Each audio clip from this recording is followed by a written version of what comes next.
Chris, the Detroit Lions have depth. I'm sitting here, I'm watching the second preseason game. It starts with the backups. We're going against a good roster in Indianapolis. They have been proven to be a good roster. They're a fringe playoff team, even with bad quarterback play.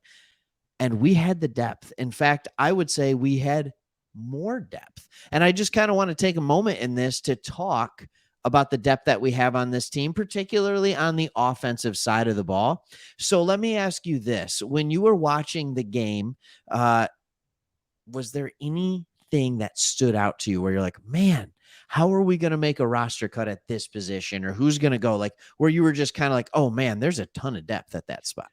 Yeah, I mean, of course, the offensive line was just so nice, and you look at guys like Logan Stenberg, who we remember getting him like 2 or 3 years ago. It's like, what's he gonna do? What? And all of a sudden, the offensive line is just kind of putting it together. Yep. Man, I mean, not even there was some textbook blocking counter stuff that was like, geez, that looked nice. I mean, 7 yards, 8 yards running the ball. So for me, it was the offensive line, and that's where I was like, all right, man, that looks good, because I didn't realize we haven't won a preseason game in like 3 years or something. Like, Because just we have no depth. no depth, right? Incredible. It's like, hello, like you just there's no. I mean, I think we talked ourselves into. I know I did when it came to like preseason. It's preseason. It's vanilla. You just say all these stuff, all Sure. these things, but it's like, no, we had no depth, and we just got killed time and time again in the preseason. And it's like, it matters a little bit because you want to see your depth, and that's what we showed Yeah. against the Colts. So let's talk about that offensive line for a second. I think this is where you might be correct. And I think especially on the interior offensive line, which is where we were popping a lot of those big runs. You look at guys like Stenberg that are actually starting to play like a 4th-round pick. Yep. You look at Tommy Kramer, who just has great versatility. Evan Brown, who proved himself as a backup center last year. And what we talked about, even in preseason game number 1, was when the backup offensive line came in, right? And like, here we go. And remember last year how terrified we were for anybody on the line to get hurt because there was just nothing behind them. Well, now there's guys that have had meaningful snaps. They're playing behind them. You had Stenberg and Kramer play every single snap of this game, and they're getting an extended look. And you have to wonder, are these two in a battle? Are they in a battle to make the team? Yeah. And that's not the worst thing in the world, right? I mean, that's not the worst thing in the world. But then how do you feel about the tackles? And then we're going to get into the positional battles that we have, because we have a couple of heavy ones. I don't feel as good about the backups on the offensive tackle position. I'm just going to say that right now. I don't hate the signing of Lamb coming over, and it's almost clear by now that he's already kind of taking that swing tackle position by the reins.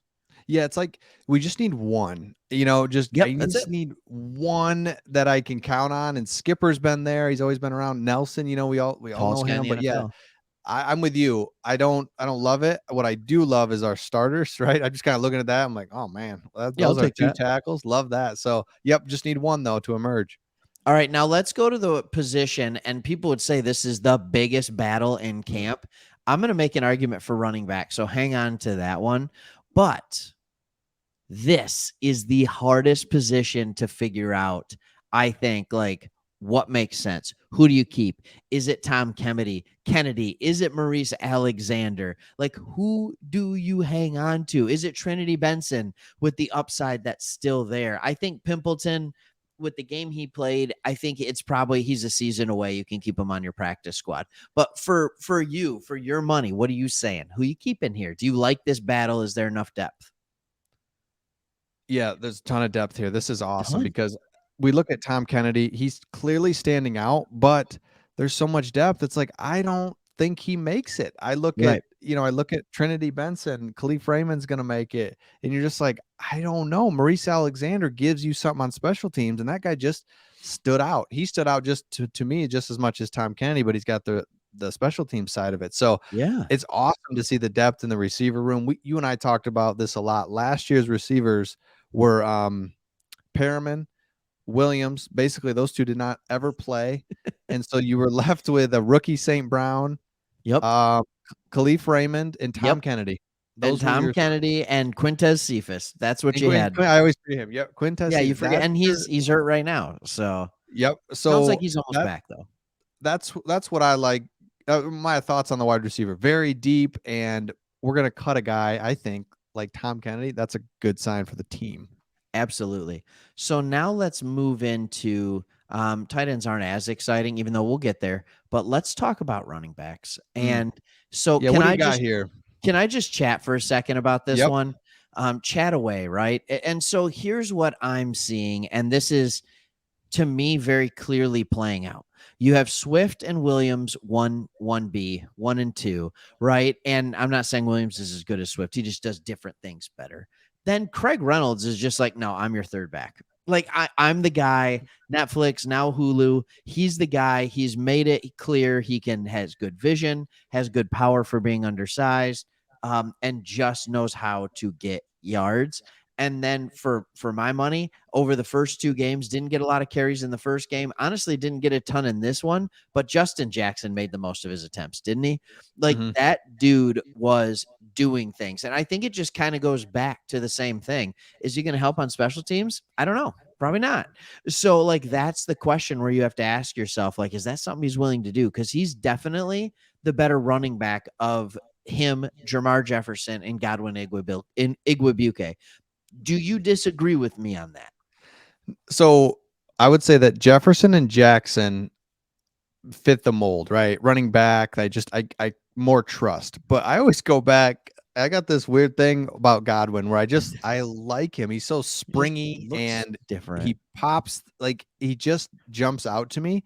The problem with him at the end of the day, I don't trust him. And you wonder what coaches Fumbles. yeah. He fumbles. It looks like he's gonna fumble. If he's not fumbling, it's just Yeah. like, oh geez, dude. Hold on to the ball. So Yeah. I'm with you. I think Justin Jackson was a guy that it just looks.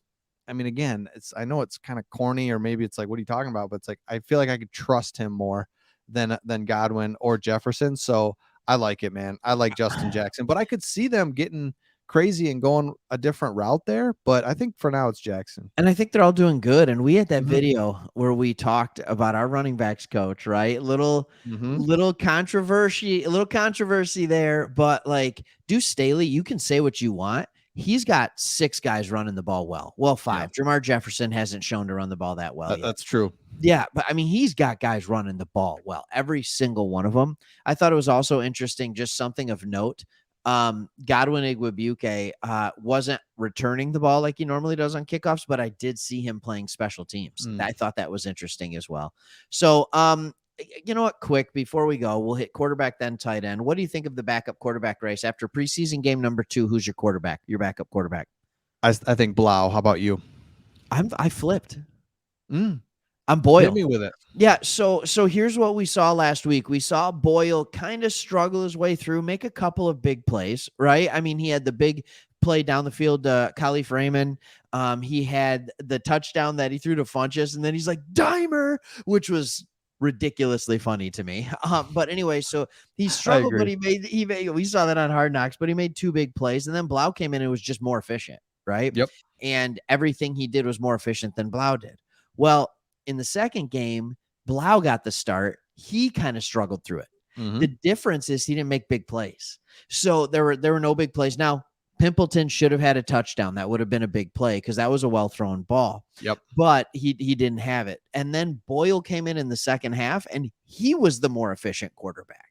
Mm-hmm. And so if you're telling me that with equal talent against equal competition, Boyle can be just as efficient, I'm going to take that arm. And I love Blau, and it's obvious Goff loves him, but Boyle Dude, has the talent. you said it best. If it's a toss up, I want Boyle. Boyle's bigger, athletic. Not athletic. He's bigger, stronger arm, and that's why it's like he's frustrating because it's like, dude, just be more accurate. Calm down. Yeah. Just be more accurate and throw the ball on time. Yeah. So tight ends, Dan Campbell said going into this one, he wanted to see what Shane Zylstra could do, right? Mm-hmm. He showed up. He showed up in big moments. That former wide receiver, like you could see it, Yep. and he played well. I thought Mitchell even started to show up a little bit. And so like they're going to have a question on this one too. Like, and that's the thing for me. Do you keep 3 tight ends? Do you keep 4? Because if you keep 4, I think it's Hawkinson, Wright, Mitchell, Zylstra. But to one of those other two, Zylstra or Mitchell, hot Brock Wright, just because they have the receiving chops. There's interesting stuff all across the Yeah, board. that's right. To your point, this every position group we look at, it's like, that's interesting. And Mhm. I would love to know, because like we didn't do this a couple years ago where you're just like really looking. It's like I would love to know the depth just from a few years ago, because this feels like, hey, he could play, he could play. And again, you've got almost at every position group, especially on offense, you got that blue chip guy and Yeah. then good depth. It's like, whoa, man, this is again, it's Kool-Aid time, but it's also like we're cutting good players, and that's Yeah. gotta feel good for Brad Holmes and Dan Yeah. Campbell. And so here's the thing. I'm gonna remove that, but here's what I'm looking at. I think there's still 2 positions that were a little depth weak on the offensive side. It's offensive tackle and it's tight end. You can argue that with me if you want. Honestly, you could argue quarterback too. Mhm. But we've had that conversation many times. The defense is kind of a different story. We might do a different video on that one. There's not the depth there. There's depth at defensive end, and that's about it. That's about it. It's Yeah. about it. And I even think like, yep, there's depth at linebacker, but is it good depth or is it just a lot of bodies? Is it Mhm. just a lot of Exactly. That's a bodies? good question. There's depth and then there's unproven depth. And I think that's what last year was there was unproven depth everywhere. Mhm. Not one place that there wasn't unproven depth everywhere. And I think this year we've at least shored up about half the positions where it's more proven depth, and we're still left with about half our positions. And I just thought it was awesome watching against the Colts. Like, we played, we were there for it, we were game. Even the backups were running the plays the way they should, played Absolutely. defense, good assignments, and we found a way to win at the end. And I don't care what you say. Even Dan Campbell said it was important to do the little things right to get a W. Even in the preseason, we saw it on Hard Knocks. So Absolutely. we don't want to hear people going like, it's just the preseason, wins don't matter. Not really. You're right, they don't. But it's nice to see your team win. Yeah. I think they like to. Right. You've been practicing. It's like, let's go win, right? Let's go Like we're lose. You playing. know what would be fun? Let's lose in the Yeah. last second. That would really boost our morale. That would really help us. Exactly, dude. I was a non-preseason guy, and now I've turned into a preseason. I don't like playing your starters, but I like to No, win terrifying. and try to win and use guys and play and just the whole thing. It's like, let's go. Stop. You're not just out there. I don't know. That's a whole nother video. That's a whole nother video. And that's where we'll stop with this one. Hey, if you enjoy our videos, hit that subscribe button below. Leave a comment. We love the community here, Sports Talk Detroit. And hey, we'll see you on the next one. See ya.